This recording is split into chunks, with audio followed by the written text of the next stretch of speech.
Bom, uma boa noite para todos, né? Eu me chamo Marina Souza, eu sou a professora de língua francesa da UFABC. Então, antes de dar início, eu gostaria de agradecer primeiramente a ilustre presença dos professores, né? Bruno Pinto Silva e Juliana Barbosa. E eu e as demais organizadoras, nós ficamos muito felizes por vocês terem aceitado esse convite, viu? Agradecemos também a presença de todos vocês. A gente teve um total de 343 inscritos nesse mini curso, o que muito honra a equipe do Netel, né? E a mim também. E, bom, vou falar um pouquinho aqui sobre a trajetória dos professores, ok? Para que eles deem início ao minicurso.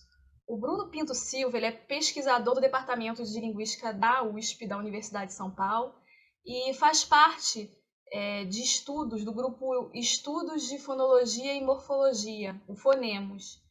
E a sua pesquisa ela se concentra nas áreas de fonética e da fonologia, áreas que estudam como produzimos e percebemos os sons da fala e que descrevem também os sons das línguas naturais. E o seu foco principal são línguas crioulas de base francesa. Ele até administra um blog interessantíssimo sobre o assunto que eu aconselho vocês a darem uma olhadinha.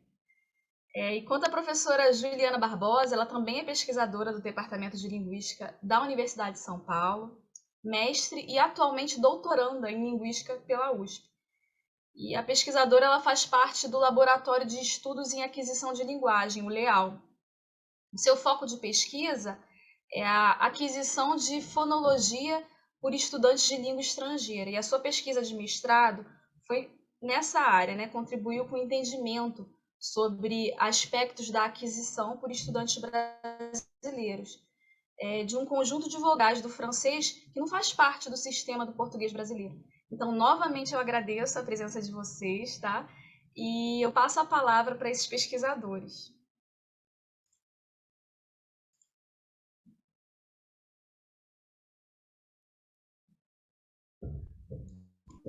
Vou dar a palavra primeiro para a Juliana. Obrigada. Primeiro, agradecer a Marina, a Amanda, a Josiane pelo convite. É sempre muito bom a gente poder compartilhar nossas pesquisas, as nossas descobertas, né? O mundo da academia é sempre tão fechado, então essa oportunidade é muito, muito boa para a gente poder compartilhar as coisas, pelas coisas que a gente se interessa e se dedica tanto. Obrigada pelo interesse de todo mundo. Espero poder contribuir um pouquinho com o interesse de vocês, também agradecendo o interesse de todos pelo aprendizado do francês, da cultura francesa. A gente aprende língua, mas aprende a cultura também, né? Está no mesmo pacote. Então, espero que seja uma tarde agradável e desde já fico à disposição para trocar ideias e para compartilhar sempre os conhecimentos. Então, só fazer também os meus agradecimentos também pelo convite, a Marina e as organizadoras, né, que estão também com ela trabalhando aí para esse evento acontecer. Falar assim que eu também fico muito feliz pelo fato de estar falando com alunos de língua estrangeira, alunos de francês, porque a gente, dentro da academia, está acostumado a falar com quem estuda a mesma coisa que você estuda, usar uma linguagem rebuscada e técnica demais, né? Só que é muito bom quando a gente pode pegar esse conhecimento que é produzido lá e colocar em prática, ajudar os alunos a usar, né, o conhecimento que a gente produz na universidade para o benefício deles, no caso aqui, para aprender a falar francês, né, para aprender a pronunciar. Então, até já adiantando um pouco, a ideia hoje, a gente vai começar, né, a ver, a gente vai terminar na quarta-feira, mas a gente vai aproveitar essa oportunidade também de fazer algumas reflexões com vocês sobre aprender a pronunciar em língua estrangeira, que são reflexões que a gente, de maneira geral, não faz, né? Seja, né, por várias razões, os alunos às vezes não pensam nessas questões que a gente vai trazer para vocês hoje. Espero que contribua para o aprendizado de vocês.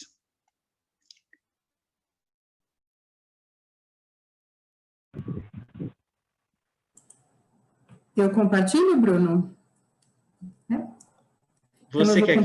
Você quer ajuda aqui que eu compartilhe ou... Não, eu vou compartilhar aqui a minha tela.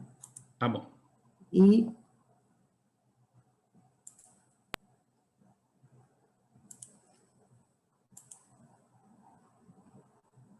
eu vou começar a apresentar aqui.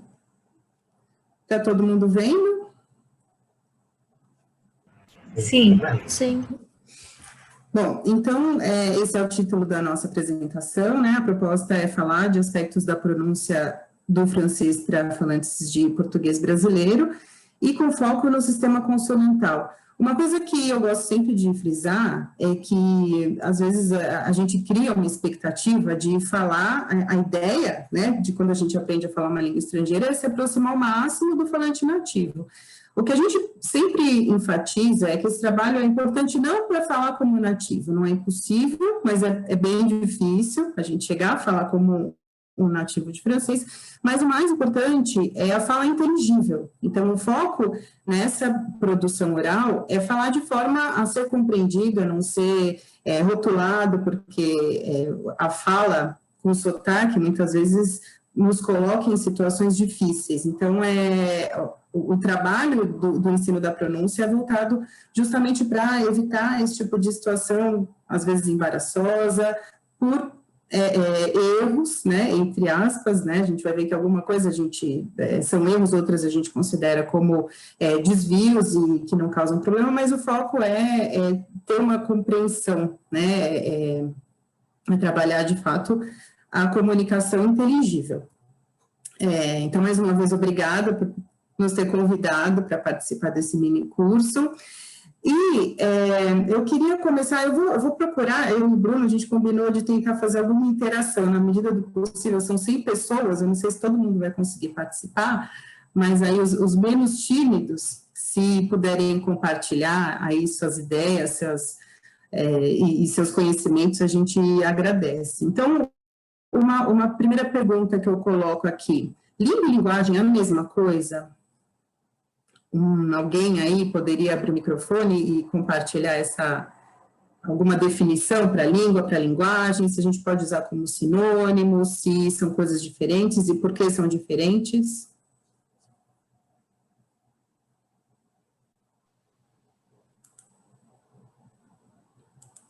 Ninguém?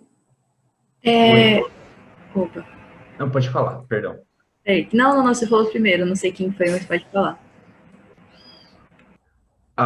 Então, o que eu vejo de diferença, assim, na língua é que tem aspectos culturais, assim, intrínsecos na língua.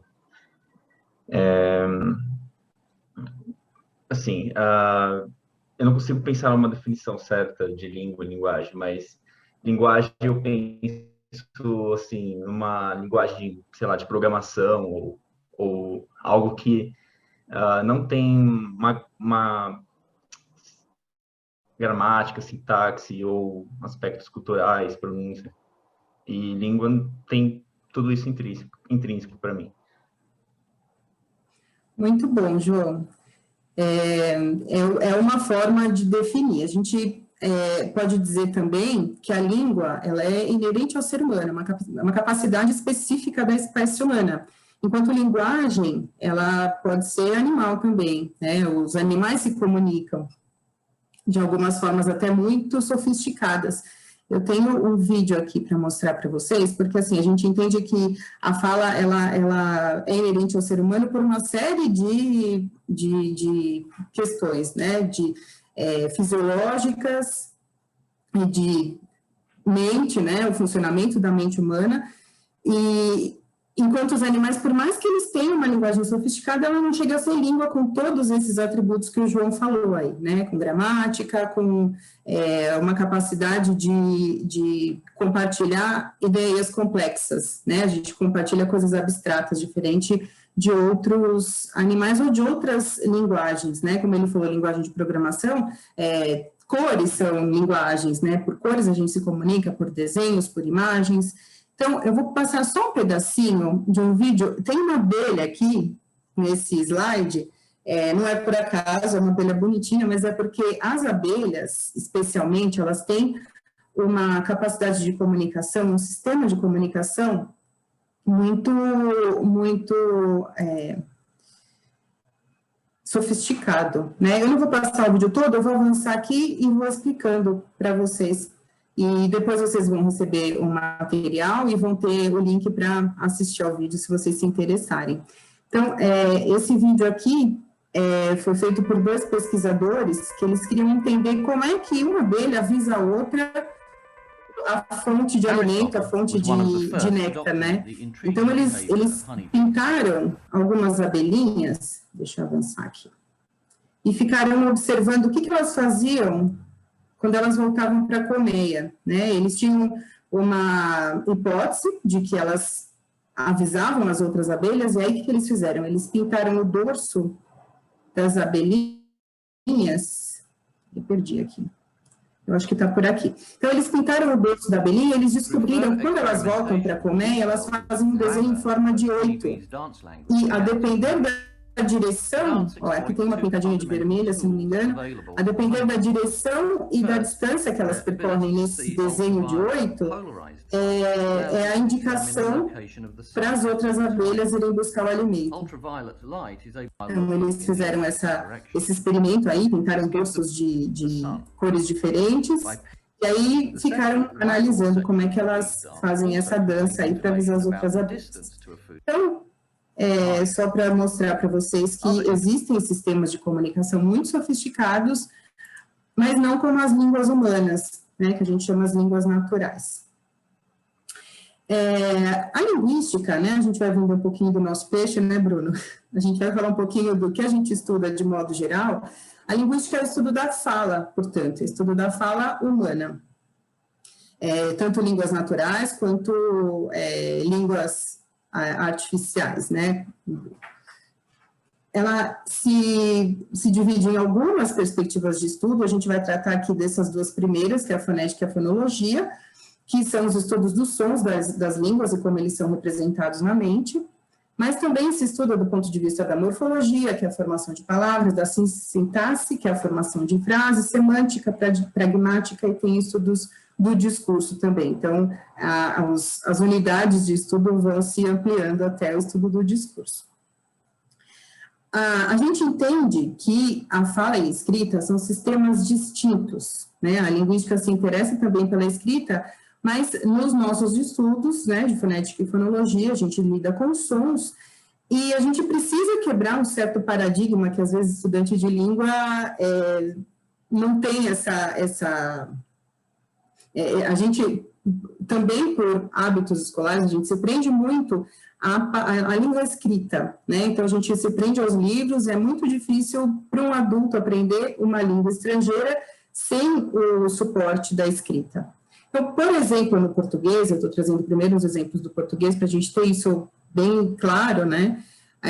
A gente representa essa palavra escola, mas na fala corrente acaba saindo escola, e não é considerado um erro, é porque a gente pronuncia desse jeito, né? Porque sim, não existe uma justificativa para isso.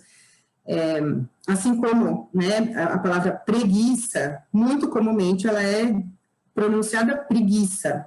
Leite, né, essas pronúncias todas eu estou considerando o meu dialeto, que é o dialeto paulista, como aqui a gente tem bastante gente, eu não tenho como saber se todo mundo é de São Paulo, mas aqui eu estou considerando a pronúncia paulista, tá? Né, só para enfatizar que em alguns lugares do Brasil se pronuncia leite, né, em cidades do interior de São Paulo, no sul do Brasil também.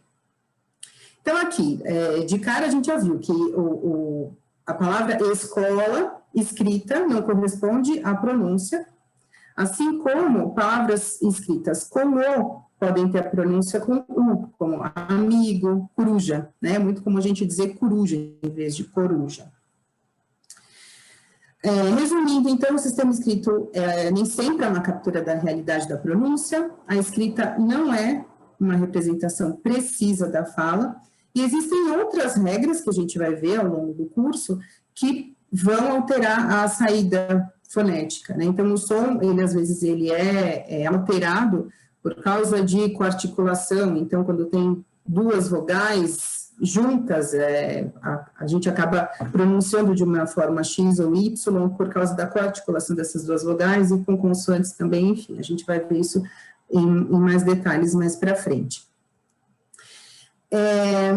Agora sim, mais uma pergunta para provocar vocês um pouquinho. É do senso comum, tá? Essa é uma afirmação do senso comum, que, como a gente fala português, é mais fácil aprender espanhol, francês, italiano. Alguém quer comentar isso? Será que é verdade? O que significa línguas latinas, que eu coloquei aí entre aspas?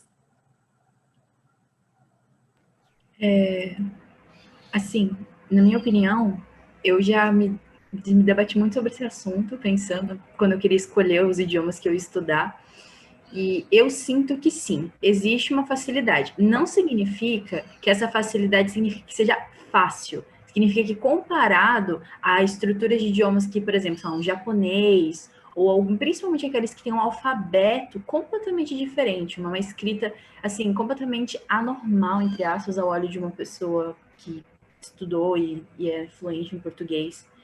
E eu sei que é latina porque todas elas têm a mesma raiz que volta para o latim. Por exemplo, tem as anglo-saxônicas, que já é outra raiz. Então, eu sinto que essa raiz, ela traz, sim, uma familiaridade que retrata numa, talvez, facilidade. Eu acredito que existe, sim. Perfeito, Eduarda. Realmente, tem uma estrutura que é comum a todas as línguas, isso facilita de fato. Mas, né, línguas latinas, aí a gente, de novo, vendendo o nosso peixe aqui, Brunel, porque vem do latim, como disse a Eduarda, né? Agora, assim, para quebrar mais um paradigma, e para quem não é das letras, para quem não é da linguística, o latim foi uma língua imposta no Império Romano, mas será que isso significa que todo mundo falava latim naquela época? Então, aí, foi daí que surgiram uma variedade enorme de línguas, né, que a gente chama hoje de línguas neolatinas ou línguas românicas. E essas línguas que surgiram do latim, elas surgiram não do latim clássico, né, o latim do padre, o latim dos filósofos, mas o latim que a gente chama de vulgar. Esse latim foi se transformando, as pessoas tinham que falar latim, mas elas não tinham acesso ao latim clássico, elas tinham que se comunicar, então daí foram surgindo outras línguas, que são essas 5 aí, né, grosso modo, porque dessas existem muitos dialetos, e a gente vai ver isso também. Então, desse latim, né, surgiram italiano, espanhol, português, francês e romeno, e por isso a gente tem, assim, essa certa facilidade de lidar com essas línguas além do português. Mas isso não significa que as línguas são puras, né? Elas contam, como a gente tem falado aí, com diversidade, heterogeneidade e variação. No próprio português, é muito fácil perceber como é diferente o falar do Nordeste, o falar do Sul, o falar do Centro-Sul. Então, são falares diferentes dentro de uma mesma língua.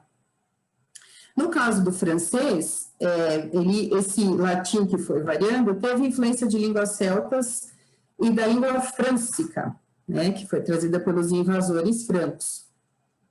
Ela também tem diferentes sotaques, assim como tem em português, e ela hoje é falada por cerca de 136 milhões de falantes, isso segundo a Organização Internacional da Francofonia, tá? Os franceses, eles são muito organizados, eles prezam muito a divulgação e a difusão da língua francesa, então eles se esforçam muito para tentar unificar essa coisa de francofonia, né? E tem essa Organização Internacional da Francofonia, organiza eventos, tem os Jogos da Francofonia, tem o Festival de Música da Francofonia, eles se esforçam muito para difundir a língua francesa no mundo, e isso resulta num número enorme de 300 milhões de falantes de francês no mundo. Para vocês terem uma ideia de como o francês também não pode ser considerado uma língua única na França, eu vou trazer aqui o trabalho de 2 colegas linguistas, que é o Philippe e o Aubert, esse é o Atlas sonoro das línguas da França. Então, eles fizeram um trabalho de gravação das diferentes línguas na França, não necessariamente dos sotaques, mas dos dialetos, e vocês vão ouvir alguns deles, vocês estão vendo que tem um monte, né? Esse aqui a gente chama de l'hexagone, né? O hexágono, por causa do formato da França, mas eles também consideram país de língua francesa os países aqui da América Central, né, que tem como língua oficial o francês, mas que convive com outras línguas, né, que a gente chama de crioulos, tem também o Quebec, enfim. Então, para vocês terem uma ideia, eles, então, pediram para as pessoas lerem um texto, que é uma fábula de Esope, e gravaram. Eu vou colocar aqui, me avisem se eu estou compartilhando o som, tá? Então, eu vou colocar primeiro a leitura que foi feita em Paris. La bise et le soleil se disputaient, chacun assurant qu'il était le plus fort, quand ils ont vu un voyageur qui s'avançait enveloppé dans son manteau. Ils sont tombés d'accord que celui qui arriverait le premier à faire ôter son manteau au voyageur serait regardé comme le plus fort. Alors la bise s'est mise à souffler de toute sa force, mais plus elle soufflait, plus le voyageur serrait son manteau autour de lui, et à la fin, la bise a renoncé à le lui faire ôter. Alors le soleil a commencé à briller, et au bout d'un moment, le voyageur réchauffé a ôté son manteau. Ainsi, la bise a dû reconnaître que le soleil était le plus fort des deux. Me desculpem, eu esqueci de avisar, o texto está aqui embaixo, não sei se alguém conseguiu acompanhar. Eu vou colocar aqui, aleatoriamente, vou clicar num lugar aqui no sul da França, Marseille. Là où les soulèvent se disputavam, cada assegurava que era o mais forte. Quando vegueram um viajeiro que s'avançava, envirauta de seu manteu. Tomberam d'accord qu'aquele que arribaria o premier de faire levar o manteu ao viajeiro seria agachar como o mais fort.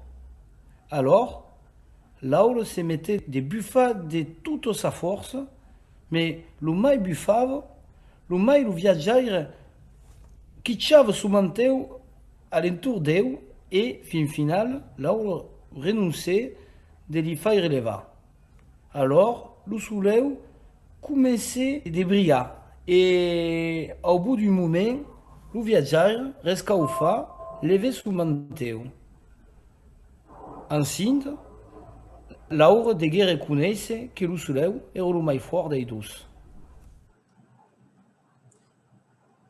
Bom, vocês viram que não é o mesmo texto, exatamente, né? Mas que tem algumas pronúncias em comum, algumas palavras que são reconhecíveis, né? Vamos ouvir o do Québec. La bise puis le soleil se chicanaient, se vantant chacun qui était le plus fort. Quand ils ont vu un voyageur qui s'en venait emmitouflé dans son manteau, ils sont tombés d'accord que celui-là qui serait capable de faire ôter son manteau au voyageur serait regardé comme le plus fort. Fait que la bise s'est mise à souffler de toutes ses forces, mais plus elle soufflait, plus le voyageur serrait son manteau sur lui. Ça fait qu'à la fin, la bise a arrêté d'essayer de lui ôter. Fait que le soleil a commencé à briller, puis au bout d'un temps, le voyageur, qui commençait à avoir chaud, a ôté son manteau. C'est pour ça qu'il a fallu que la bise reconnaisse que Galarno était le plus fort des deux. Bom, só para vocês terem uma ideia, então, de novo, vocês vão receber no material o link, quem tiver interesse pode dar uma olhadinha aí nas línguas faladas na França. Bom, agora eu vou passar a palavra para o Bruno. Ok, acho que eu vou compartilhar aqui também, que Ok. assim eu não me perco. Acredito, né? Eu preciso parar de compartilhar, né, Bruno? Isso, você tem que ir lá em cima. Pronto. Agora eu compartilho aqui.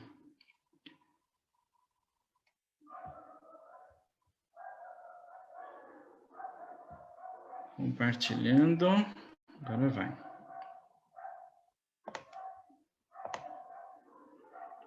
Se tiverem algum problema aí, me avisem, por favor. Bem, então, depois dessa viagem que a gente fez para a França, vocês viram que aquele atlas é muito interessante, né? Uma ferramenta interessante para a gente conhecer as várias pronúncias, porque estudar pronúncia é estudar. Às vezes você vai ter mais familiaridade com a pronúncia de um lugar específico, né? Mas a gente tem que reconhecer a realidade de muitas outras, e ao passo que a gente for ficando também mais fluente, né? Ao passo que a gente adquirir a fluência no idioma, a gente tem a possibilidade também de começar a ver outras pronúncias, né? E o que eu vou começar a refletir com vocês agora tem a ver, a gente já vai começar a falar de pronúncia, mas é interessante que, às vezes, a gente acredita que a maneira com que a gente representa as palavras na escrita representa fielmente, né, assim, a fala, o que não é verdade, né? Por exemplo, a gente usa espaço. Você coloca uma palavra, espaço, outra palavra, espaço. Esse espaço não tem. Eu estou falando aqui, não estou dando espaço nenhum. Então, você que é falante de português, você sabe as fronteiras das palavras e sabe onde que começa uma coisa e termina a outra, e consegue, portanto, distinguir o que é que eu estou falando, né? Mas não é assim quando a gente aprende outra língua, pelo menos no começo, a gente ouve e parece uma coisa só, você não sabe se faz parte, né? Se são duas palavras separadas, se é uma coisa só, e assim vai. E eu trouxe aqui, para a gente fazer essa reflexão, uma palavra do português, porque aprender língua estrangeira, acho que é um sentimento comum a todos os alunos de qualquer língua estrangeira, né? Que às vezes nas aulas eles começam a se dar conta de coisas da própria língua materna, né? A gente aprender uma outra língua é muitas vezes refletir sobre a nossa própria língua, né? Eu trouxe essa palavra muito. Alguém acha... O que tem de curioso nessa palavra, na pronúncia dessa palavra? Alguém poderia falar? Parece que falta uma letra. Olha só, esse comentário foi o melhor comentário, porque você raciocinou muito bem, eu não vi quem é que falou. Foi o Alessandro. Alessandro, Isso. Tá perfeito, Alessandro, o seu comentário. Sabe por quê? Eu trouxe essa palavra porque eu vi um vídeo por aí pela internet, até fui atrás desse vídeo para tentar mostrar aqui, não encontrei o vídeo, e a pessoa fazia um raciocínio mais ou menos assim: nós falamos errado, porque a gente escreve muito e fala muito, né? Esse raciocínio está errado pelo fato de que essa pessoa está dando mais importância à escrita do que à fala, né? O que tem prioridade? A fala, né? A escrita é uma mera representação da fala. Então, há línguas que são ágrafas, ou seja, que não tem um sistema para representar né, aquela língua de maneira escrita. Mas não tem o contrário, né? Então, o que acontece? A gente precisa pensar como o Alessandro, né? Não é que a gente fala errado, não, está faltando uma letra. Quando a criança está sendo alfabetizada e ela coloca um N em muito, ela só está deixando mais evidente, está faltando uma coisa aqui, né? Porque tem uma coisa na minha fala que não está na escrita. Agora, isso é normal de acontecer e a gente não deve esperar que língua alguma represente fielmente né, na escrita a fala, a pronúncia, por diversas razões. Em primeiro lugar, porque a escrita ela tem mesmo esse caráter mais conservador, então, ao passo que a língua falada vai mudando, a língua escrita permanece, né, intacta ali muitas vezes, e só em alguns casos eles fazem aqueles acordos, né, os acordos aí ortográficos, para mudar alguma coisa ou para, na verdade, não mudar nada, né? Fazem porque alguém quis e fizeram, né? E algumas línguas, mais do que outras, por exemplo, eu estudo o crioulo haitiano, né? Que é uma língua baseada no francês, inclusive. É uma língua que representa a fala e a escrita, assim, de maneira muito próxima, muito próxima. Então, assim, aprender a ler em crioulo haitiano é coisa de um dia, de uma aula. Você sai lendo tudo, porque tá tudo ali bem representado, né? Só que, é claro, se você vai investigar aspectos muito específicos de sotaque, o sotaque do sul, do norte, você vai ver que tem diferença e vai ver que mesmo em línguas assim, não tem aquela totalidade de correspondência entre o que a gente escreve e o que a gente fala. Em outras línguas, o português eu estaria no meio, né? Porque, assim, não é o sistema mais complexo do mundo, mas tem suas complexidades, a gente sabe disso, a gente não sabe se essa palavra é com C cedilha, com um ou dois S, como se escreve isso, né? Se é com S, se é com Z. Então, às vezes, a gente tem que recorrer, por exemplo, a um dicionário, justamente porque a ortografia tem algumas complicações as quais a gente talvez não domine e tem que depender de uma fonte de consulta, né? E há outras línguas, como, por exemplo, o inglês ou o francês, que tem a escrita extremamente afastada da fala, né? Em francês e em inglês, por exemplo, nós escrevemos uma coisa e pronunciamos outra. E eu vou dizer uma coisa para vocês, isso não é um sentimento apenas do falante estrangeiro, né, de um aluno que quer aprender essa língua e que é nativo de outra língua. Não. Isso também é um sentimento dos nativos, tá? Então, se você for pensar nos americanos, nos ingleses, eles têm grandes problemas, e nos franceses, com a escrita, porque eles também têm esse sentimento, né? Só que daí eles estão mais acostumados, é claro. Então, é a língua deles, isso facilita tudo, mas eles ainda assim têm grandes problemas com isso, né? Eu trouxe aqui uns dados interessantes, que é mencionado no livro Fundador da Linguística, né? Então, eu não sei se a gente tem alunos de letras aqui, mas quem é de letras, em algum momento já se deparou com o Ferdinand de Saussure, né? Que é o considerado pai da linguística. E lá no livro dele, que inclusive está aqui do lado, que eu peguei esse livro aqui, ele já mostrava uma coisa do francês que é de interesse nosso, que é reparar o seguinte, né? A comparação entre pronúncia e a escrita. Então, veja, ele compara aqui nos séculos, né? 11, 13, 14, 19, e veja, pronunciava-se rei e lei, né? A palavra rei e lei, como em português, se pronunciava assim, rei e lei. Escrevia-se assim, né? E se pronunciava assim.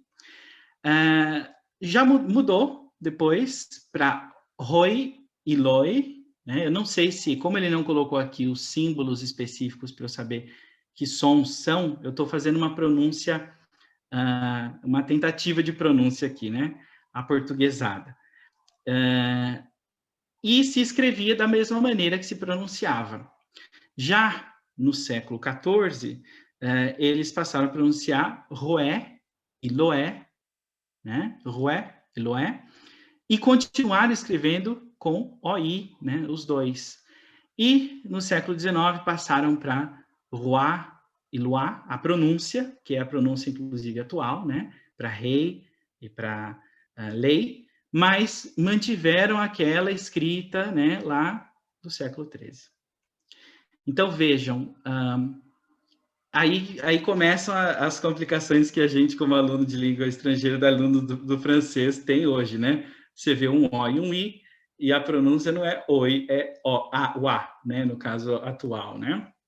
Então, com essa pronúncia aqui, roé e loé, eu tenho mais familiaridade, porque no crioulo haitiano, que o Haiti, né, sendo um país que foi colonizado pela França, mantém algumas pronúncias assim, né? Então, por exemplo, em crioulo haitiano, você tem, por exemplo, o verbo beber, que em francês atual seria boire, né? Em crioulo haitiano é boire, Então, porque eles conservaram aquela pronúncia francesa antiga, né? E outras coisas. Bem, tendo visto que pronúncia é uma coisa, escrita é outra, então a gente não tem nada a ver uma coisa com a outra, né? Tanto é que, como a Eduarda, acho que mencionou, né? Existem línguas que usam outras maneiras que não esse alfabeto romano, esse alfabeto que a gente conhece, né? Para escrever as palavras, né? Por exemplo, ideogramas e assim vai. Tendo estabelecido e feito essa reflexão, que é muito importante, que a gente não faz, que a gente acha que escrita e pronúncia é a mesma coisa, a gente pode começar a perceber mais coisas a respeito dos sons, né? Inclusive, só que antes, né, eu queria mostrar isso aqui, a Juliana achou essa imagem, ela ia usar para ela, eu acabei roubando para mim. Aqui é um romance em francês, e aqui o mesmo romance sem as letras que os franceses não pronunciam, né? Então, se a gente tirasse todas as letras que não se ouvem, mas estão lá na escrita, né? O livro ia ficar bem menor. Então, vamos lá. Agora sim, a gente vai entrar na questão de fonética. Não sei se vocês lembram lá, quando a introduziu a questão da linguística, essa área de estudo científico da linguagem humana, ela destacou duas áreas lá, fonética e fonologia. E é interessante pensar assim, fonética e fonologia são duas disciplinas que estudam os sons da fala. Por que duas coisas? Por que fonética e fonologia? Pois é, vocês vão entender agora por quê.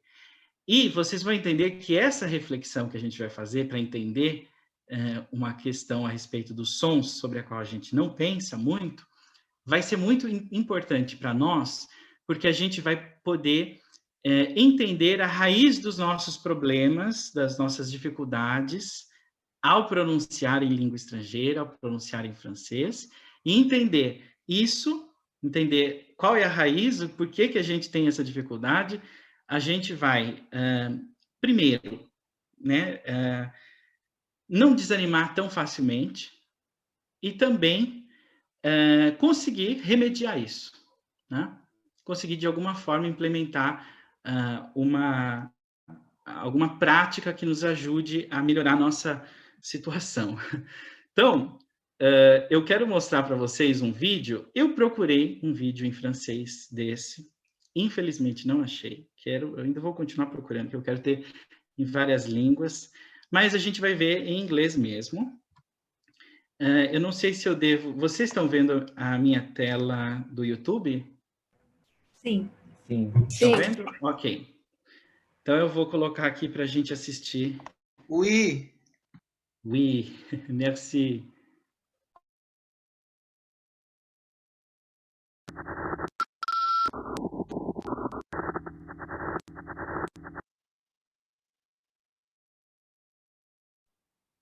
Uma introdução aqui para vocês, né? O que a gente vai ver isso aqui é uma ressonância magnética e é uma pessoa cantando.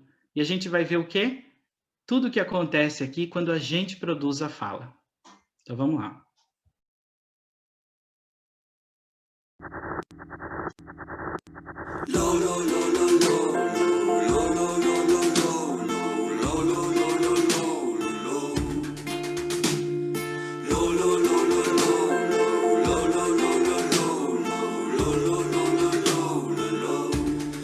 You can end this anytime you want to. Just jump out of the window and feel your body break on the ground.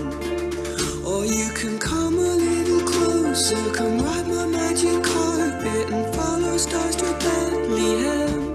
You're such a better man than he. You're such a better man than he. You're such a better man than he. You're such a better man than he. We'll find faith in the most magical of places and find home in the smallest of rooms. We'll find life in the most barrenest of faces and touch Christ in impending doom.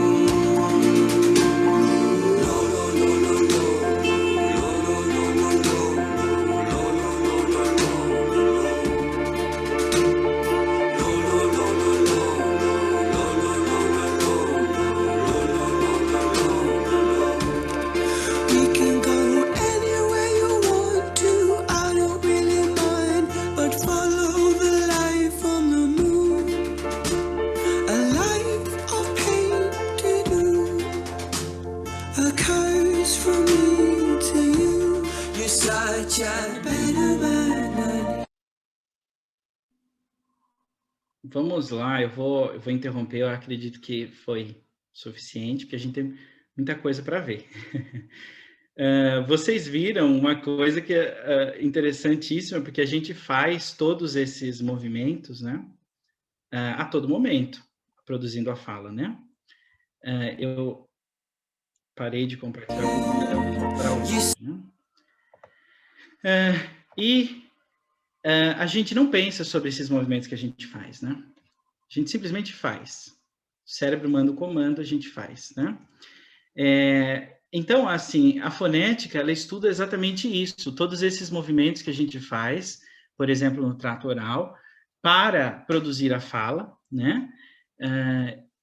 E a gente usa metade do corpo para produzir a fala, todo um conjunto, né, de sistemas que a gente chama de aparelho fonador para produzir os sons da fala. E aqui, a gente entende uma coisa muito importante, que é óbvia só depois que alguém fala, né? Que é o seguinte: pronúncia é exercício de músculos. Pronúncia é você exercitar músculos, né? Quando você aprende uma língua nova, você talvez tenha de lidar com sons novos, mas mesmo que você lide com os mesmos sons, talvez você pode lidar com sons que você já conhece em sequências diferentes, né? Essas sequências que não estão, com as quais você não está acostumado, né? Então, a gente já entende o seguinte: não é do dia para a noite que a gente vai pronunciar tudo numa língua estrangeira, né? Isso vem com prática, né? Com o tempo. Então, um professor aí meu e da Juliana, inclusive, fala que é um RPG, né? O Plínio, um grande foneticista, fala sobre isso, né? E eu trouxe aqui uma frase aqui de um livro muito importante dessa área, em que os autores dizem, né? Eu traduzi aqui: as ações da língua ou os movimentos da língua na produção da fala estão entre os movimentos físicos mais rápidos e precisos que as pessoas podem fazer. Para você, pense, por exemplo, nas vogais. As vogais são sons que a gente produz sem a interrupção da passagem do ar. Então, é diferente da consoante, né? Que você interrompe. Pá, ba, tá, na. As vogais, i, e, a, o, u, vai de uma vez só, né? Agora, se eu não estou fazendo nada, não estou interrompendo a passagem do ar, por que eu estou ouvindo sons diferentes? A sua língua, onde ela está, a altura que ela está, se ela está para frente, se ela está recuada, como estão os seus lábios, tudo isso influencia em como esse som, né, essa corrente de ar vai passar ali e ressoar no seu trato oral, e você vai ouvir um som diferente, né? São movimentos muito precisos. Para você, por exemplo, falar é mínimo, é mínima, né? Você abaixa um pouco para falar né? E a gente, então, tem que se aperceber disso. Mas tem uma outra coisa: percepção. A gente pouco fala de percepção também. Eu vou compartilhar com vocês apenas o som do meu computador agora. E eu quero que vocês me digam o que é que vocês estão ouvindo. Então, eu vou primeiro esse daqui. Tá. Tá. Tá. Tá. Vocês podem dizer ou escrever o que vocês estão ouvindo? Tá. Tá. Tá. Tá. Olha, tem um pá ali também, legal, legal. Mas o tá venceu, todo mundo ouve tá, né? Eu vou compartilhar com vocês agora a tela novamente, né? Opa, são muitas telas. Essa. Estão vendo minha tela, né? Tá. Tá. Todos esses... Tá. Hoje, né, a gente tem instrumentos para pegar, gravar as pessoas, e você sabe tudo. Você sabe onde estava a língua da pessoa, os lábios, só gravando ela e colocando num programa que vai, com uma matemática doida, vai nos informar isso. Você vai interpretar isso, né? Não é tá que ele está falando, gente. Vamos ouvir o som inteiro? Sa, sa, sa. Mas vocês estavam ouvindo tá. Por que que... Ó, vou colocar aqui de novo, aqui no meio. Tá, tá. Aqui só tem a vogal A, aqui não tem um T. Tá. Por que vocês estão ouvindo um T onde não tem? Sa. Porque aqui você tem a vogal A. Antes da vogal A, tem aqui informação dentro desse som para o seu cérebro que diz que antes dessa vogal, foi feito um som que você produz na região alveolar, logo atrás dos dentes de cima. O seu cérebro sabe, foi um som que foi feito nessa região da boca. Então, eu coloquei abruptamente aqui, tá. Você ouve como um tá.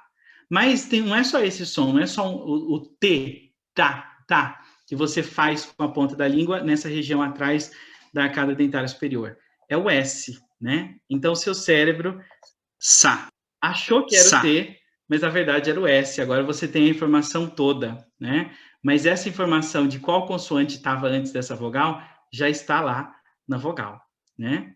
Então, assim, tem uma questão de percepção que acontece, que é muito importante, que a gente também, muitas vezes, não se dá conta, né? E isso, com certeza, pode, de alguma maneira, influenciar. Imagine que se você ouve sons que você não conhece, o que o seu cérebro vai fazer? O seu cérebro vai dar um jeito de decodificar aquilo que ele ouviu para aquilo que você conhece. Então, você está ouvindo uma coisa, mas seu cérebro te informa outra, porque simplesmente aquele som não faz parte do que você conhece, da sua experiência. Que som vocês estão ouvindo aqui? Glo, glo, glo. Glo. Se puderem escrever. Olha que legal, olha que legal. Blo, lo, os que já estão avançados no francês escrevem até lo, né? Água. Outros com L, ouviram LH, muitos ouviram com G, gl, né? Só que ninguém ouviu, aliás, algumas pessoas ouviram, as que provavelmente já falam francês, pelo menos em algum nível, né? Por exemplo, a Joselma identificou que tem ali um D. Então, ali tem um D. É como se fosse, por exemplo, pensando só no que foi pronunciado, não na maneira que escreve, né? É como se fosse DLO, dlo, dlo. Só que essa sequência DL em português é uma sequência muito restrita. Eu acho que a gente tem essa sequência TL, DL, às vezes em palavras gregas, né? Eu penso, por exemplo, em atleta, que daí tem TL, mas são pouquíssimas. E são poucas por quê? Até porque tem essa questão perceptual e que o nosso cérebro interpreta esse D como um G, né? Porque não espera que tenha um D e um L ali, porque o sistema do português não tem essa configuração, né? E daí cada um ouve de uma maneira. Ouve o que o cérebro manda, né? E assim vai. Então, assim, pessoal, essa questão da percepção é uma questão que a gente precisa reconhecer, porque aprender língua estrangeira vai envolver também o desafio de perceber sons que são novos, sons que o seu cérebro vai provavelmente te enganar, vamos colocar dessa maneira, né? Fazendo com que você acredite que foi isso, mas não foi isso, foi outra coisa, né? Como que você resolve isso? Tempo e se expondo à língua, ouvindo a língua, você não precisa fazer mais nada, ouça a língua, né? Nessa questão, ouça a língua, se exponha à língua, e assim você vai, com o tempo, chegar onde você quer, né? Eu já estou falando demais, mas tenho mais uns 5 minutos aqui para eu mostrar uma outra coisa interessante para vocês, que é o seguinte, eu tenho aqui a palavra, nesse mesmo programa aí, eu gravei a minha própria pronúncia da palavra casa. Quando você analisa acusticamente a palavra casa, você vai constatar uma coisa que a gente, como falante de português, não percebe.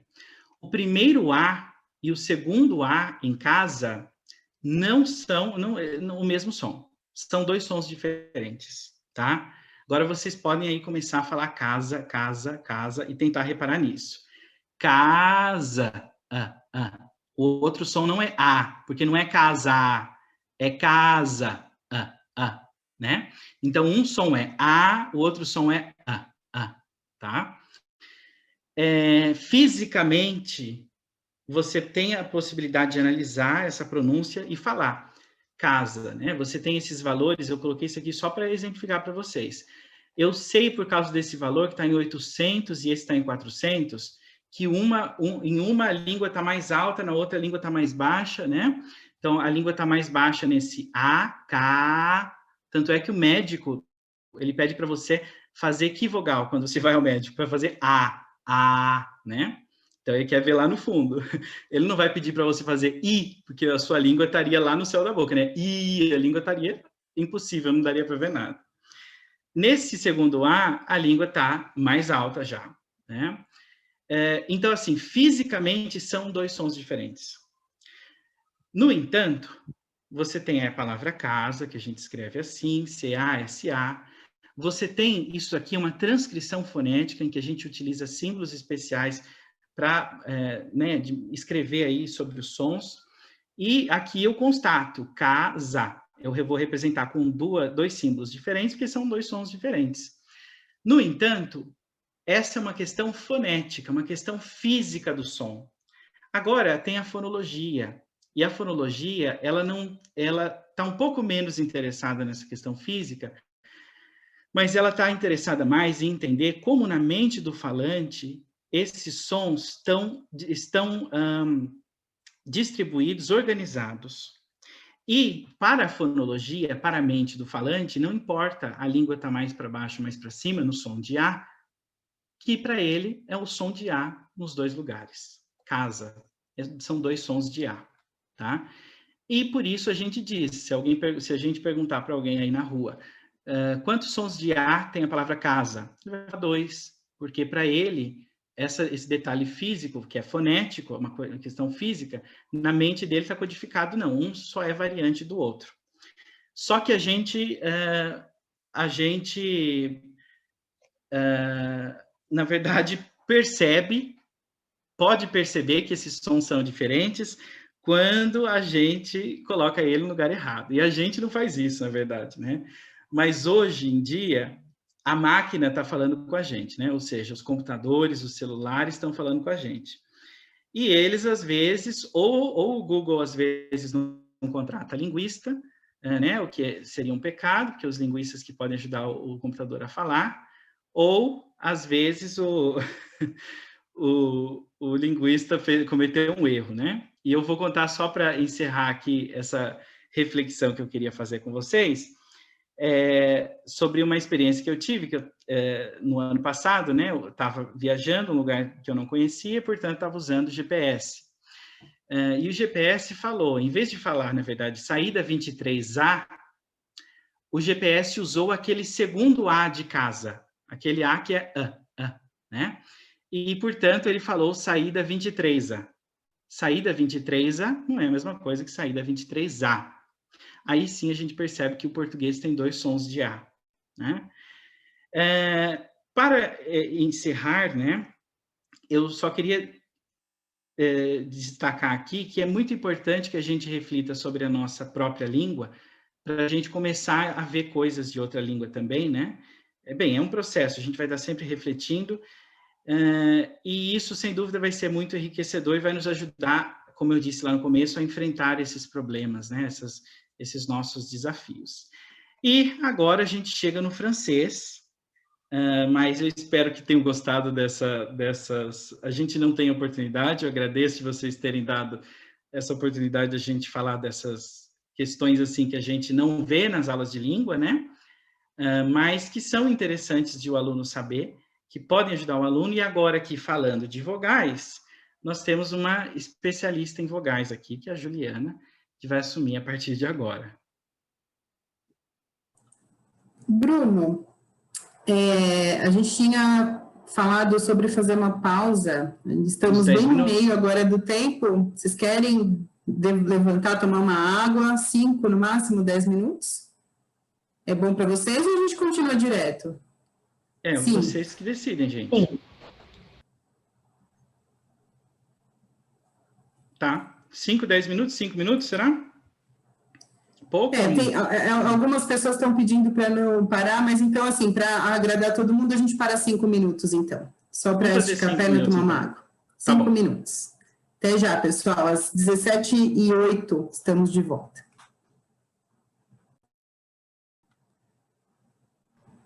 Sim. Sim, que bom. Bom, então, como o Bruno falou, eu aposto muito na percepção e na consciência dos sons para aprendizado de pronúncia. Eu sigo um grupo de pesquisadores que acha que é fundamental essa questão de a percepção e o reflexo da percepção na produção de língua estrangeira. Então, como o Bruno disse, vamos falar primeiro das vogais. O foco do curso são as consoantes, mas a gente vai falar rapidamente aqui das vogais. Antes de entrar propriamente nas vogais do francês, eu queria, de novo, a ajuda de vocês aqui. Eu queria que alguém lesse essas 4 palavrinhas. Tem um voluntário? Eu posso. Pode, por favor. Tá. Bom, vamos lá. A primeira, sede, olho, bolo, erro. Tem outro jeito de ler essas 4 palavras, Alessandra? A gente coloca o i no final, ou o u no final, como sede, olho, bolo, erro. Ótima observação, mas tem mais alguma coisa? A gente pode organizar como se fossem verbos, do verbo ceder, né? Não. Eu bolo, eu olho, eu erro. Eu erro ele isso. cede. Exato. Exato. Então, para reforçar essa coisa de que a escrita não corresponde à fala, né? Essas palavras, elas podem ser uma coisa ou outra, dependendo do contexto no qual elas estão inseridas. Então, pode ser sede ou sede, pode ser olho ou óleo, né? O olho ou órgão, o verbo olhar, pode ser bolo ou bolo, né? De bolar em plano, pode ser o erro ou pode ser o erro, né? E, por isso, na linguística, a gente considera que temos não 5, mas 7 vogais em português. Então, aqui, eu não sei se eu estou conseguindo apontar, acho que assim eu consigo melhor. Deixa eu ver aqui. Então, aqui, essa representação é para ilustrar mais ou menos o que o Bruno estava dizendo, mais ou menos não, é uma representação do que o Bruno estava dizendo sobre a posição da língua na produção das vogais. Aqui embaixo a gente tem o A, como ele disse, é quando a língua está na posição mais baixa do trato oral. Então, a gente fala A, é a posição mais baixa, então o A, por isso, é a vogal baixa. Aqui desse lado, são as vogais anteriores, elas são produzidas com o avanço da língua. O I é a posição mais alta da língua na produção, então é I, a língua está lá em cima, e ela vai abaixando. Para fazer o E, ela fica um pouquinho mais baixa, para fazer o E, ela fica mais baixa ainda. Claro que isso não não são puros, né? É uma gradação, a gente faz I, E, A, e a gente consegue perceber que a língua está sendo rebaixada, então existem sons intermediários aqui, mas esses são os que a gente chama de fonemas. Eles são diferentes, o E e do E, justamente porque distinguem significado. Então, tem sede e tem sede, são vogais diferentes. Aqui, nesse outro lado, né, a gente tem as posteriores. Então, de novo, o U está lá em cima, porque é quando a parte posterior da língua está mais alta, e vai abaixando para produzir o O. E esse aqui é um símbolo para representar o O, que distingue significado. do O, por isso ele tem uma representação diferente aqui no triângulo vocálico. Desse outro lado, a gente tem as vogais do francês, as vogais orais do francês. A gente vai falar das vogais só do que a gente chama vogais orais. O francês tem uma série de vogais nasais também, que também distinguem significado, mas aí fica para o próximo módulo. Então, aqui a gente vai falar das vogais orais. O francês, além dessas 7, que a gente considera no português, tem mais 4. E elas estão aqui destacadas, porque não existem no português, e são os sons que impõem dificuldade para os aprendizes de francês, para os brasileiros que aprendem francês. Então, o que é essa aqui, ela fica aqui intermediária, porque ela tem algo em comum com o I e com o U. Ela é uma vogal alta, ela está aqui mais perto do I, porque ela é produzida com a parte anterior da língua, só que com o lábio arredondado como o U. O U a gente chama de vogal arredondada, porque, além dela ser posterior, a gente faz o biquinho para falar o U, no português mesmo, né? E esse que a gente representa com Y é o I arredondado. Então, é muito típico de professor de francês dizer, fala aí, agora fica no I arredondado. É esse o som que vai sair para a produção dessa vogal, que é diferente do I, diferente do U quando inserida na palavra. O mesmo para o E, né, nessa linha aqui, na segunda linha, a gente tem o E arredondado, que é também a vogal intermediária entre o E e o O. Né, para fazer esse E aqui, a gente faz E e arredondado. Também distingue significado, e é uma vogal que pode causar problemas de comunicação, né, dependendo da situação e dependendo da palavra que vai ser produzida com ela. Depois eu tenho um exemplo para passar para vocês. E, por último, o E, representado por esse símbolo aqui, na grafia ele aparece também, né, vocês que são estudantes de francês devem ter reconhecido esse símbolo aqui, que é um símbolo que é usado também na grafia do francês. Esse aqui que está central é o que a gente chama de schwa ou schwa, e a gente diz que é a vogal neutra, né, quando a língua está na posição mais neutra, por isso ela está aqui no centro, e ela também é uma vogal distintiva no francês, e a gente vai ver isso um pouco mais de detalhes mais para frente. Bom, começando pelas vogais altas, como eu falei, o I,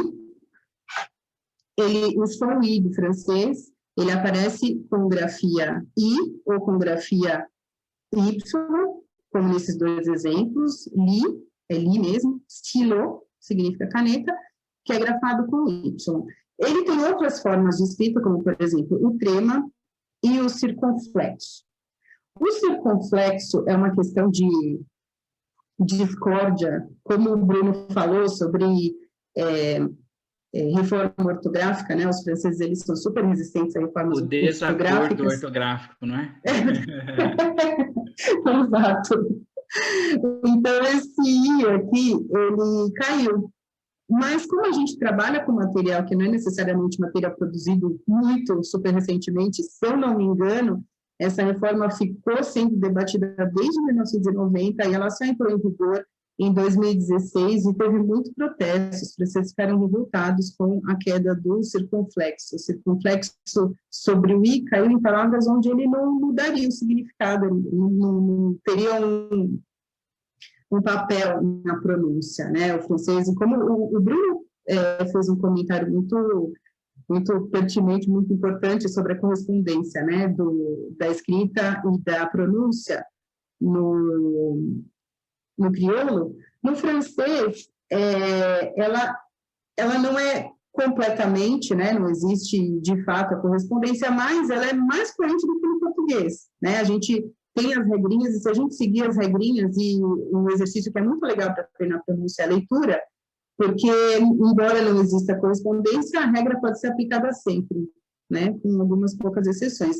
No caso do circunflexo, aqui ele não muda a pronúncia do I, mas ele dá uma dica, né, para a gente que é falante de línguas românicas, né, ele vem com vários, o circunflexo aparece em palavras que são, agora me fugiu, como chama, palavras parecidas, né? Cognatos de outras palavras em outras línguas. Então, eu pus 2 exemplos aqui. Hôpital, em francês, é uma palavra muito transparente para o português, e esse circunflexo indica que caiu um S, no português esse S foi mantido, no português ficou hospital, e nesse outro caso aqui, eu não sei se é transparente para todo mundo, o que no francês ficou fête, no português virou festa. Tem uma série de outras palavras aqui, o il, por exemplo, não é transparente para o português, mas para o espanhol, né, que virou isla. Então, essa é um toyot, né, que é um toyot, que é uma dica em francês. Quando vocês virem o circunflexo, podem apostar que ali tinha um S antes, isso pode ajudar vocês na compreensão daquela palavra. O U é pronunciado quando tem um sozinho. Por exemplo, musique, mur. A gente tende a falar musique, porque é uma palavra muito parecida com o português, mas tem que se ter muita atenção, porque o sozinho é sempre pronunciado U. Outras formas de escrever a pronúncia U, por exemplo, mur. Aqui, um detalhe sobre a desreforma, desreforma, como você falou, Bruno? O desacordo? O desacordo. Desreforma foi inovação minha. O desacordo ortográfico, então, caiu o circunflexo sobre iu, mas ele foi mantido em algumas exceções, como no caso dos verbos. Essas palavras são o que a gente chama de homônimos, elas têm a pronúncia idêntica, mas o circunflexo foi mantido porque tem significados distintos. E com uma vogal depois, nesse caso aqui, aigu, que significa aguda. Conseguindo o U, a pronúncia U, na verdade, representada pela sequência das 2 vogais. O e U, a gente pronuncia sempre U. Então, du, por exemplo, significa doce, não no sentido de comida doce, né? Comida doce é sucré. Esse doce aqui é doce no sentido de delicado, né? É um atributo de uma pessoa, por exemplo, né? Uma palavra doce é essa palavra, é esse doce que se usa, né? Outras formas de escrita é com os acentos, né? Eu não vou ficar entrando no mérito do desacordo, porque, como eu disse, a gente lida com materiais que foram produzidos antes do acordo e nem os franceses ainda estão acostumados com isso, eles acentuam tudo, enfim. Isso não vai mudar, de fato, o resultado no exercício de pronúncia, tá? Em algumas palavras que são empréstimos do inglês também, como foot, eles usam muito essa expressão para futebol, eles falam foot, né? Jouer au foot.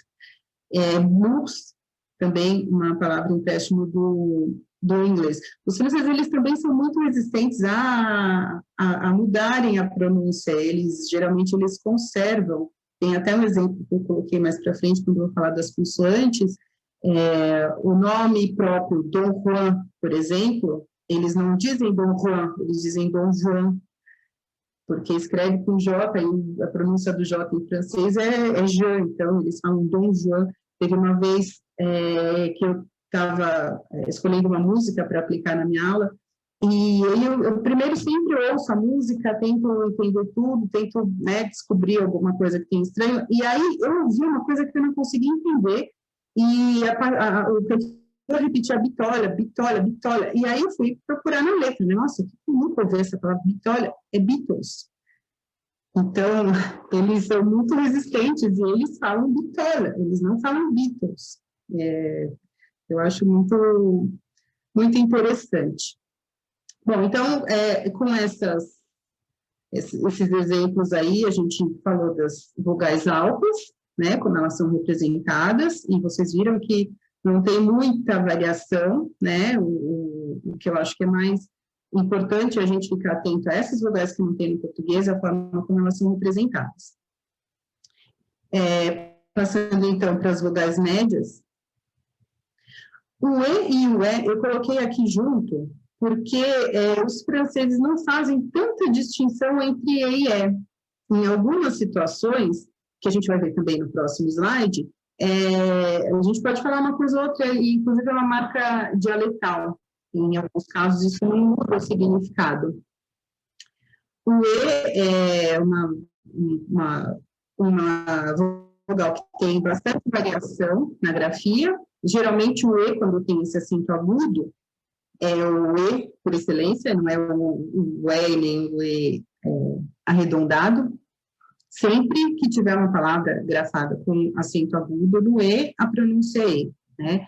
E em outros casos, como o Bruno disse, os franceses apagam bastante letra, né? Então, os verbos todos que terminam em ER, eles não têm a pronúncia desse R, mas a gente diz o E, como o E mesmo. Então, os verbos todos terminados em ER, como EME, a gente pronuncia E. E quando esse verbo é conjugado também, a gente diz EME igual, embora ele tenha um Z depois.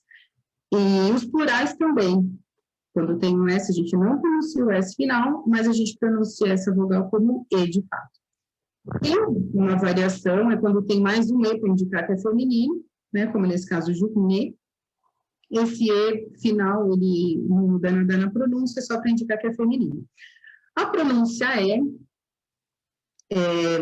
quando tem necessariamente o R final, e não é um verbo, como eu citei aqui em cima, a gente vai dizer como é o caso de mer, significa mar. Quando tem outras coisas nessa sílaba, né, quando essa sílaba é terminada por outras consoantes, como nesse caso cese, ou fer, né, redigido com A e R, a gente pronuncia E também.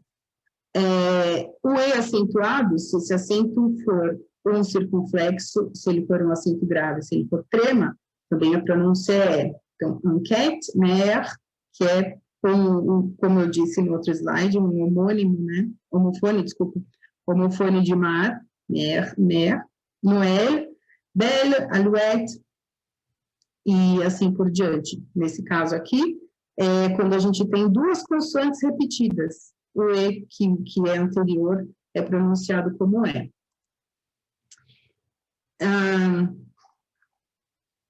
Como eu disse, o E, às vezes, é pronunciado como E, e isso não muda o significado, é mais uma marca dialetal, eles não percebem tanto, para eles, não tem problema substituir o E pelo E, tem problema substituir o E pelo E arredondado, o E pelo E não é tão problemático. Então, esse E que é produzido como E, pode ser grafado com AI ou com ET, como me, né, que significa mas, e buquê, para eles não faz tanta diferença. A mesma coisa para essas outras grafias aqui, terminando com T, com S, ou com AY ou EY, né, forré ou forré, fossé, fossé, gay ou gué, trolé, tudo bem. Agora, aqui eu coloquei essas duas representações porque alguns professores de língua francesa usam essa representação aqui para falar do E arredondado, tá? Eu não vou entrar no mérito aqui, porque isso é uma discussão muito longa, né? E eu acho que, para a gente que está interessada na pronúncia, não tem problema, né? Esse E aqui, o schwa, ele, como eu disse, é a vogal neutra. Geralmente ele aparece no meio da palavra, entre duas consoantes, como nesse verbo aqui, regarder, demander, e nessas palavras mais curtinhas, le, mo, je, ne, ele pode ser escrito com eu, ou com X no final, que é pronunciado como o E arredondado. Então, peu, bleu, pleurer, peu, de. Como eu disse para vocês, essa pronúncia do E arredondado, ela tem que ser muito trabalhada, porque ela é uma das pronúncias que pode causar problema de comunicação. A gente tem uma professora, que é a professora Cristina Petraroy, lá da USP, e ela sempre diz que esteve em situações embaraçosas na França, quando em vez de dizer répéter, ela disse répéter, com o E arredondado, porque aí ela se acostumou tanto a falar o E arredondado, que em vez de dizer repetir, ela disse para a turma de alunos repetir. E aí eles caíram na gargalhada, né? Porque são duas palavras que têm significado distinto. No caso da segunda, sem o acento, ela é como repetir uma ação que é PT, né? PT sem o prefixo aqui é um verbo que significa emitir gases mal cheirosos, né? Fazer pum. Então, quando você diz para a pessoa repetir, em vez de repetir, você está dizendo para ela, faça de novo. Então, assim, é uma anedota que eu acho que é muito divertido e ajuda a gente a memorizar, né? Que é muito importante que estejamos atentos à pronúncia do E, arredondado ou não arredondado. Bom, avançando então, essa é uma regra muito importante. Quando a gente se depara com uma palavra em francês terminada em E, se ele não tiver um acento, jamais ele será pronunciado. Então, essa frase eu sugiro que vocês imprimam, coloquem no teto, assim, do quarto, para quando for dormir, vocês lerem todos os dias. Le E final passe accentué, mais jamais prononcé. Nunca se produz o E final quando ele não tiver um acento. Continuando, então, nas vogais médias, o O pode ser grafado como O mesmo, com AU, sempre que tiver AU, a pronúncia é O. Quando tiver EAU, né, como água, alguém colocou lá do quando o Bruno passou a apresentação dele, então a pronúncia é O. Ou O com circunflexo. O circunflexo do que eu saiba não caiu, né? Então, são as formas de representar a pronúncia da vogal O. O O, quando tem alguma consoante depois, geralmente, a gente pronuncia o R, sobretudo, então, por, sol, e o nome próprio, pol. O O também, em palavras com o M, a gente pronuncia O, maximum, nesse caso aí tem o M no final, mas a pronúncia dessa sílaba é O, então é maximum, Roma. E o E arredondado, que eu acho que é a vogal mais difícil, tanto para produzir quanto para perceber, por várias questões acústicas e de articulatórias para produção, eu acho que o maior desafio para nós brasileiros. Né? Ela geralmente é escrita com esse símbolo mesmo, né? Como na palavra cœur, coração, e o seguido de R, como fleur, como mer. Essa também é uma que demanda bastante esforço, né, Bruno, daqueles treinos da musculatura facial e da musculatura fonatória. Enfim, e de novo aqui, com a mesma grafia, só que com outra terminação, air, né, significa óleo.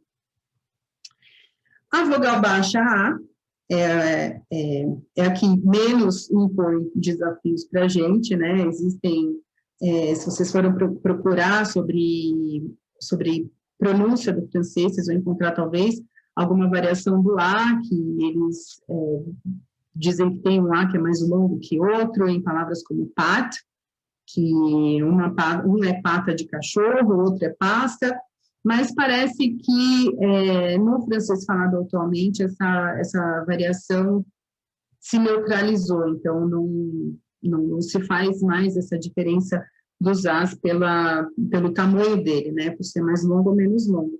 Ele é grafado como A, e em alguns casos, desculpem, eu escrevi A aqui, mas na verdade E, né, quem já chegou naquela parte do livro que fala sobre a construção de advérbios com terminados em mente, já se deparou com coisas desse tipo, né? Évidemment, se escreve com E, mas se pronuncia com A. São alguns só, são fáceis de memorizar. Então, o A com o acento, circunflexo ou com crase, também é pronunciado A. Existem duas exceções, né? Essa aqui é uma palavra muito frequente, então é super importante de a gente saber que a pronúncia da palavra mulher não é fêmea, é femme, aberto mesmo. Solennelle também é pronunciado com A, né? É uma palavra menos frequente, mas femme é uma pronúncia bem importante e que deve ser feita com A e não com E. Bom, agora eu queria fazer uma brincadeira com vocês. Eu não sei, queria pedir a ajuda do Bruno. Bruno, será que a gente consegue dividir a turma? Eu acho que sim. A Marina, será que vai poder nos ajudar com isso? Ou a Amanda, Posso. talvez? Posso, Tá. sim. Então, você quer explicar então, Ju? Sim. Eu queria que a gente, assim, eu sei que muitos de vocês já são estudantes de francês, mas eu queria que vocês resgatassem aí da memória de vocês, do vocabulário que vocês conhecem, palavras que são de origem francesa e que foram incorporadas ao português.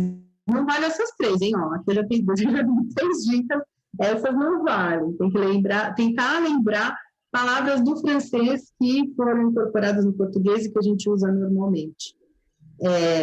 Marina, você consegue dividir, você acha que 10 salas? Com 8 ou 10 participantes em cada sala? E a gente dá uns 5 minutos para eles pensarem?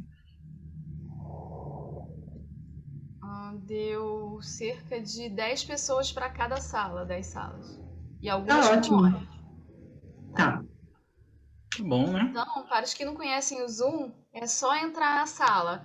Vai aparecer uma mensagem para vocês e vocês podem aceitar, tá? Aí, quando finalizar a reunião, vocês vão receber uma outra mensagem, finalizar a sala, para vocês poderem retornar para a principal. SNI? Tá, iPhone de SNI, quem estava falando agora? A Sheila. Não sei por que caiu no celular. Eu estou no computador fazendo a aula e... É Sheila Stout, do Instituto Porto Alegre. De Porto Alegre. Ótimo. É que a Sheila já começou compartilhando aquilo que a gente queria que vocês fizessem, né? Ela já, intuitivamente, já começou a fazer o que era a nossa proposta. Então, vocês ouviram aí as palavras que a Sheila listou? O que é mais de interessante vocês encontraram? Não sei se uma pessoa de cada grupo puder falar de alguma palavra interessante que descobriu que era de origem francesa, ou que usa e nem se dá conta, ou algo curioso sobre essa palavra? Bom, a galera do grupo lá colocou, a gente fez bastante palavras, eu acho. Tem croissant, cachecol, crepe, bege, abajur, boné, collant, corcelete, déjà vu, champanhe, chantilly, maionese, batom, menu, garçom, omelete, marrom, purê, soufflé, canapé, bombom, baguete, buquê, glacê, souvenir, gafe, cabaré, pâté, lingerie, nécessaire, filé, bidê, bijuteria, chique, boutique, latte. Sensacional. Tem umas coisas que déjà vu a gente incorporou também, né? Eu tive um déjà vu, minha filha de 11 anos fala isso todo dia, mamãe, tive um déjà vu. Hoje a gente já tomou posse, né? Sensacional. Teve mais algum grupo que pôs alguma coisa aí? Porque acho que o Vitor e a Sheila representaram, hein? A Rafaela colocou Réveillon também. Réveillon. E o interessante de algumas palavras, essa, por exemplo, Réveillon, ninguém escreve de outro jeito, né? Ninguém escreve Réveillon sem os L's.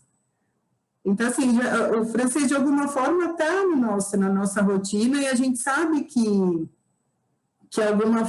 as formas escritas têm um jeito de pronunciar e a gente já incorporou isso, né? O Vitor falou purê também, estava até brincando com o Bruno hoje, tem gente que diz pirê, né? Não sei se vocês já ouviram purê, pirê, e, na verdade a vogal que se usa é a intermediária, né? A vogal do purê, purê.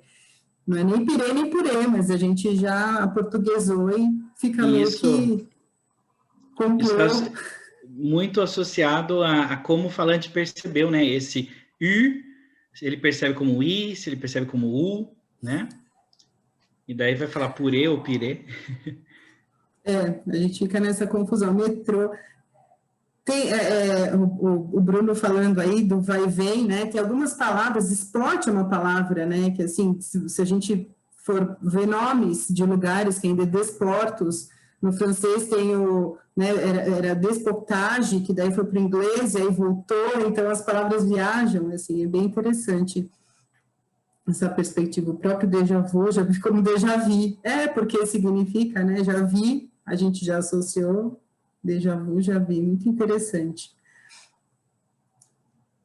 Muito interessante. Eu vou compartilhar de novo aqui a minha tela, que eu acho que isso é muito, muito produtivo com... eu preciso de autorização para compartilhar a tela, Marina, não sei se... Agora sim. Buffet, fato.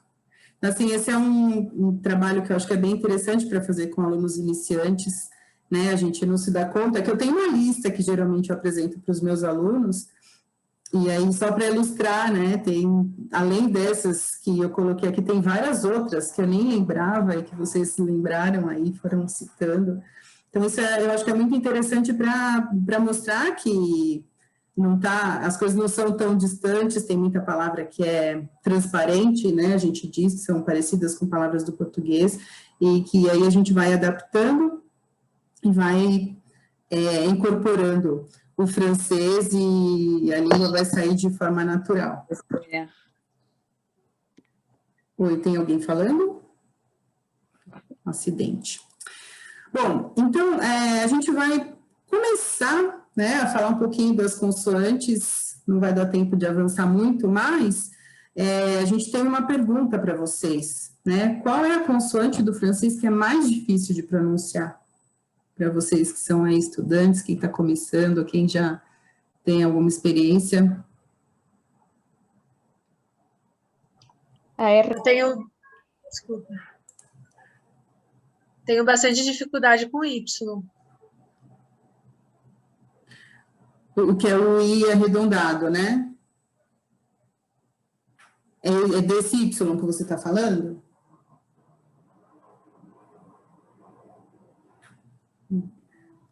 Eu vou ler aqui para você, Ju.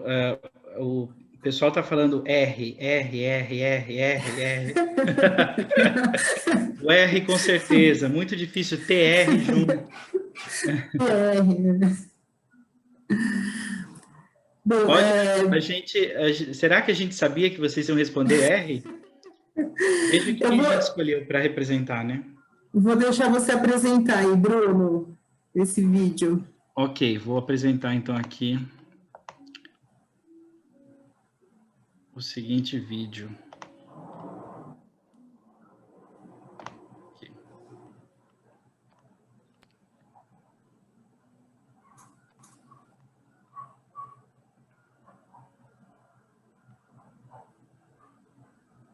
Falou de R, né? A gente lembra de quem? Non, je ne regrette rien, ni le bien qu'on m'a fait, ni le mal, tout ça m'est bien égal. Non, rien de rien. Acho que tá bom, né? Tá bom, já. Esse R, assim, é o R clássico, né? O R da Piaf. Parece que não é mais o R que está em voga agora, não está mais na moda esse R tão, né, tão forte assim, mas é um R forte ainda. E a gente tem umas dicas, né, Bruno, sobre como é que a gente faz com esse R aí, que não é... A gente tem um R forte no português o R é uma consoante que também é muito complexa e tem muitas formas de ser pronunciada, né? No interior de São Paulo tem o R que a gente chama de retroflexo, que é o R do porta, e porta é uma palavra que pode ser pronunciada porta, enfim. Então, para a gente, o R também é uma consoante complexa, e para os estrangeiros que aprendem português, o R também não é tarefa fácil, né? Eu acho que está mais fácil pronunciar no francês do que no português, viu? Pensando bem, porque em aquisição de linguagem é muito interessante estudar isso, porque a criança, ela ouve porta, porta, e ela sabe que se trata de um mesmo objeto, ainda que esse R tenha variações, mas ela sabe que fora e forra são coisas diferentes, né? Isso é intuitivo, e eu tenho certeza que para vocês também, né? Assim, de vez em quando a gente se dá conta de que a língua é uma coisa tão complexa, mas é importante a gente ter consciência para aprender essa pronúncia. Então, o R do francês, né, tem variação sim, tem variação regional, tem algumas pronúncias que são um pouquinho diferentes, considerando o norte e sul da França principalmente, mas dá para dizer que é um R só, né, diferente do português. Então, por exemplo, quem falou aí, eu perdi o chat aqui, mas na pronúncia de sílabas, né, que tem R, que tem uma consoante e depois um R, como, por exemplo, na sílaba com PR, né, pratique, por exemplo. Para a gente é muito difícil, porque no português a gente tem um R numa sílaba como essa, mas a gente fala pra, né, que eu não sei se é fácil para o estrangeiro fazer, mas a gente faz, eu acho que, por fazer isso naturalmente, parece que é mais fácil falar pra do que falar pra. Então, uma dica que, inclusive, é uma dica da professora Cristina, que eu já citei, assim, que é uma referência para o meu aprendizado de francês, uma dica dela é inserir uma vogal. Aqui a gente colocou o para, né? E, então, esse ra, numa palavra como essa, para, tudo bem a gente fazer no português. A gente tem esse R, né? A gente tem o forra, a gente tem carro. Então, esse R a gente sabe fazer. A gente tem dificuldade de juntar com uma outra consoante. Então, a sugestão é inserir uma vogal no meio dessa sílaba. Então, pratica. A gente fala parratica, parratica.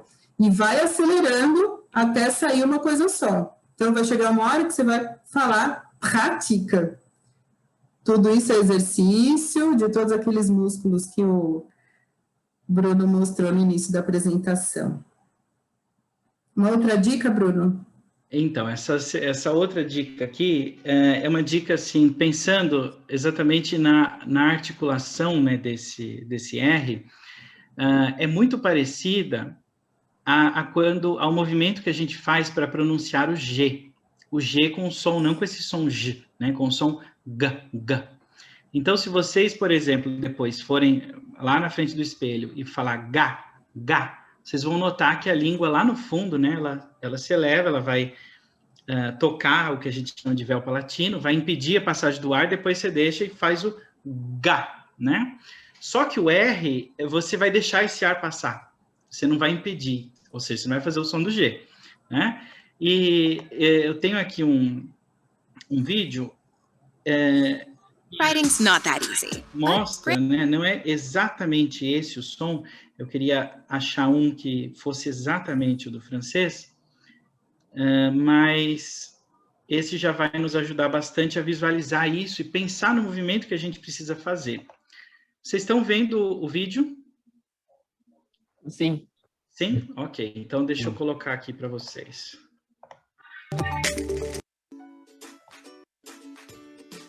Reparem aqui, ó.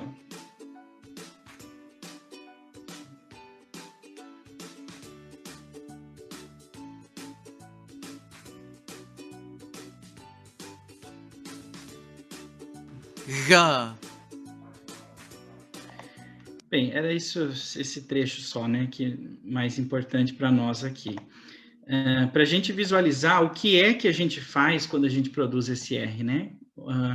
E no português é diferente, que o português, como a Juliana bem comentou, o português tem uma grande variedade de sons que a gente chama de róticos, né, de R's. Então, você fala porta, porta, porta, porta, é outro, né? Quem tem mais... entre nós brasileiros, talvez os cariocas vão ter mais facilidade, né? Então, a professora de vocês, para quem estuda com a Marina, tem mais facilidade do que, por exemplo, em São Paulo, que esse som é menos usado, assim, nesse contexto, né? Então, a gente pensar nisso, né? Eu coloquei aqui o gargarejo, porque é justamente esse movimento que a gente faz também quando você está fazendo o gargarejo, né? Esse movimento de... Então, você pode como até simular um gargarejo, né? Para pensar, né, nessa articulação e treinar esse som. Lembrando que é questão de músculos, né? De exercício de músculos. E em um terceiro lugar, aí vem a importância da gente ter feito, apesar de o nosso curso se concentrar nas consoantes, a gente precisava voltar naquelas questões das vogais, porque também é mais fácil produzir esse R do francês depois de algumas vogais, né? Quais são essas vogais? Aqui a gente colocou o nome técnico, né? Vogais posteriores, mas são as vogais O, O, U. Então, depois de O ou U, é mais fácil você produzir, treinar a produção do R, porque a sua língua já está numa posição que favorece tudo, né? Então, para treinar o R, treinem com OR, OR, né? UR, então, para tentar, né, essa articulação que para nós é tão desafiadora, né? Então, essa é uma dica que a gente dá em relação a como pronunciar, como praticar esse R, que vocês podem implementar, e lógico, lembrando que vai vir com o tempo, que isso vai, com o tempo, ficar mais automático, né, para vocês. Bem, eu acho... A Juliana, quer falar alguma coisa aqui? Eu acho que tá, a gente, isso, assim, né? para hoje era o que a gente tinha planejado. Eu não sei se alguém quer fazer alguma pergunta, se alguém ficou, assim, com alguma dúvida mesmo, ou quer dar alguma sugestão, se, sei lá, alguma expectativa que nós não atendemos. Só até antes, né, logicamente a gente pode, vamos fazer isso mesmo, acho que é o melhor, para a gente respeitar aqui o tempo também, mas a gente sentiu a necessidade de ter toda essa conversa, e na quarta-feira a gente pretende fazer uma coisa bem mais prática do que a gente pôde fazer hoje, né? Hoje a gente até queria avançar um pouco mais, mas vocês sabem que nesse novo mundo aí de tecnologias, às vezes as coisas não saem como planejadas, né? Mas na quarta a gente tem bastante coisa para ver, para aprender sobre outras consoantes, né? E hoje a gente já falou aí do nosso R, que é um desafio para os brasileiros, né? Vamos ver se tem questões aqui. Tem o Marconi, que é o vídeo. Posso enviar aí, sem dúvida, o vídeo. Qual vídeo? Esse que eu acabei de passar, eu acho, né? Eu vou colocar para vocês. Depois a gente disponibiliza também para vocês os outros links, né? Aqui. Bruno, se você enviar para a gente tem como enviar para os alunos posteriormente e para os inscritos. Ok. Tá? A gente pode fazer isso na quarta, assim a gente envia um arquivo só com toda a aula e todos os links. Então, se vocês quiserem colocar alguma questão, mas já adianta que na nossa próxima, a nossa intenção para o próximo encontro é falar, de fato, abordar as consoantes, né? E de maneira prática, dando dicas desse tipo aqui, como a gente deu agora. Merci, Yasmin. Merci beaucoup. Merci beaucoup. Então, vamos finalizar, então? Bom, Juliana, Bruno, olha, foi maravilhoso, viu? De verdade. Eu agradeço de verdade as explanações de ambos os pesquisadores, Bruno e Juliana, uma verdadeira aula, de verdade, que eu garanto que todos apreciaram demais. Todos nós aprendemos muito, né? E, bom, a gente teve alguns probleminhas técnicos, mas isso vai ser resolvido da melhor maneira possível, né? Então, sobre isso, eu gostaria de saber de vocês dois se vocês autorizariam a publicação da gravação do minicurso em canais da UFABC. Para vocês, tudo bem? Por mim, tudo bem. Sem problemas, também autorizo, sim. Sim. Ai, que maravilha, que ótimo. Então a gente aguarda aí, todo mundo ansioso para mais na quarta-feira, às 16 horas, tá? Estão todos convidados.